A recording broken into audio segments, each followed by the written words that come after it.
दोस्तों नमस्कार। आपका दोस्त रूपेश चंद्र आप सभी का हार्दिक स्वागत करता है। साथियों, आज हमारे देश की राजनीति कुछ ऐसे मोड़ पर आकर खड़ी हो गई है कि देश में सिर्फ एक ही चेहरा जिसकी चर्चा हो रही है। या तो उसके शान में कसीदे काढ़े जा रहे हैं या फिर उस पर सवाल खड़े किए जा रहे हैं। जी हाँ, नरेंद्र मोदी। मोदी की जो स्थिति देश में या अंतर्राष्ट्रीय स्तर पर है, वही स्थिति कमोबेश उनकी अपनी पॉलिटिकल पार्टी में भी है। अभी बीते 2019 से पहले भारतीय जनता पार्टी में आप उंगलियों में कुछ ऐसे शीर्ष नेताओं के नाम गिना सकते थे जिन्हें पार्टी का चेहरा कहा जा सकता था और उनकी अपनी राजनीतिक भूमि भी रही है। लेकिन धीरे धीरे कुछ ऐसा हुआ कि उन सभी चेहरों की राजनीतिक भूमि भी गायब की गई या गायब हो गई और आज बीजेपी में सिर्फ एक चेहरा बचा है, नरेंद्र मोदी। जी हां, पूरी बीजेपी सिर्फ नरेंद्र मोदी के ध्रुव पर टिकी हुई है।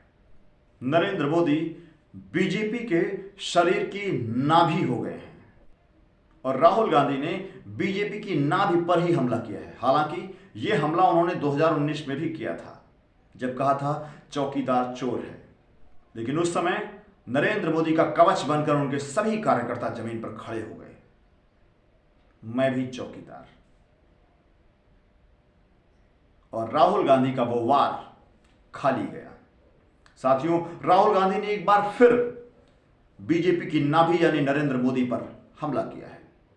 लेकिन यह हमला इतना ताकतवर था कि पूरी बीजेपी बिलबिलाने लगी। जी हां, बीजेपी में खलबली मच गई और इस बार बीजेपी के कार्यकर्ताओं में यह हिम्मत नहीं रही कि नरेंद्र मोदी का सुरक्षा कवच बनकर खड़े हो सके, क्योंकि सवाल था तथाकथित अडानी घोटाले से संबंधित 20,000 करोड़ रुपया किसका है।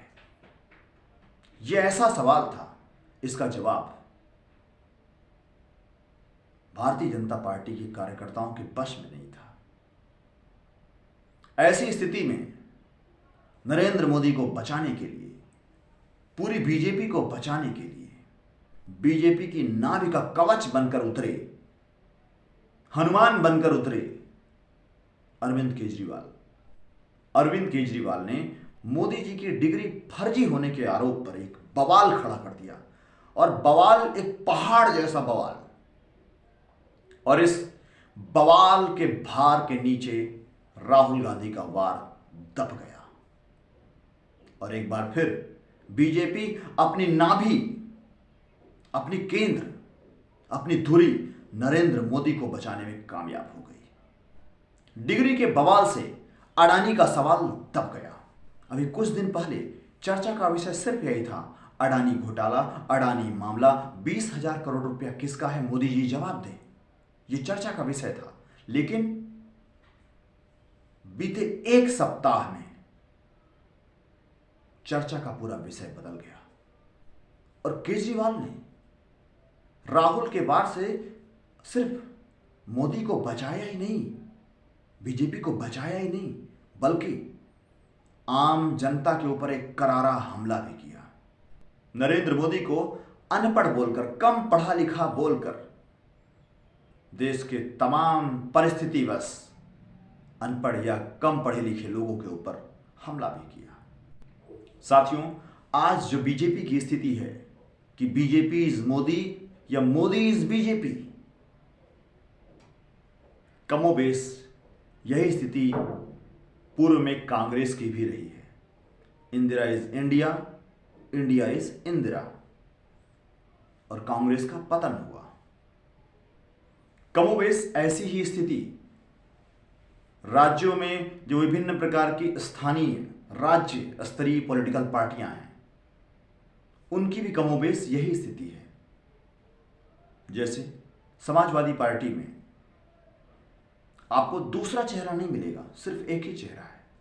बसपा, उसमें भी आपको दूसरा चेहरा नहीं मिलेगा, एक ही है, नाभि वही है, और नाभि पे वार मतलब पूरी पार्टी का संहार। तो क्या बीजेपी की स्थिति ऐसी ही आ गई है? जो भी हो, भारतीय जनता पार्टी बहुत सतर्क है इस मामले में, और वह अपनी नाभि, अपना केंद्र नरेंद्र मोदी को यूं ही हताहत नहीं होने देगी। साम दाम दंड भेद हर तरीके का इस्तेमाल करेंगे वो, हर स्तर से वो गिर जाएंगे। ये तो देश की इन तथाकथित पॉलिटिकल पार्टियां, पॉलिटिकल गैंग्स की आपसी लड़ाई है, लेकिन क्या होगा हम भारत के लोगों का? ये पॉलिटिकल पार्टियां तो आपस में शतरंज का खेल खेलती रहती हैं, और इस शतरंजी खेल में गोटों और मोहरों के रूप में आम जनता या आम जनता के छुटभइये नेताओं को इस्तेमाल करती रहती है। साथियों, हमें इस बात को समझना होगा कि जब तक देश की व्यवस्था में बुनियादी बदलाव नहीं होगा, जब तक देश की राजनीति का व्यवसायीकरण खत्म नहीं होगा, जब तक देश की राजनीति का अपराधीकरण खत्म नहीं होगा, तब तक किसी भी पॉलिटिकल पार्टी का शासन आ जाए, कोई फर्क नहीं पड़ने वाला। देश की राजनीति के अपराधीकरण, राजनीति के व्यवसायीकरण को समाप्त करने के लिए देश की मौजूदा व्यवस्था में बुनियादी बदलाव करना होगा, व्यवस्था में परिवर्तन करना होगा, और इसके लिए पारदर्शी पार्टी संकल्पकृत होकर आम जनता के सामने एक विकल्प के रूप में उभर रही है। आप सभी का पारदर्शी पार्टी में हार्दिक स्वागत है, अभिनंदन है, नमस्कार।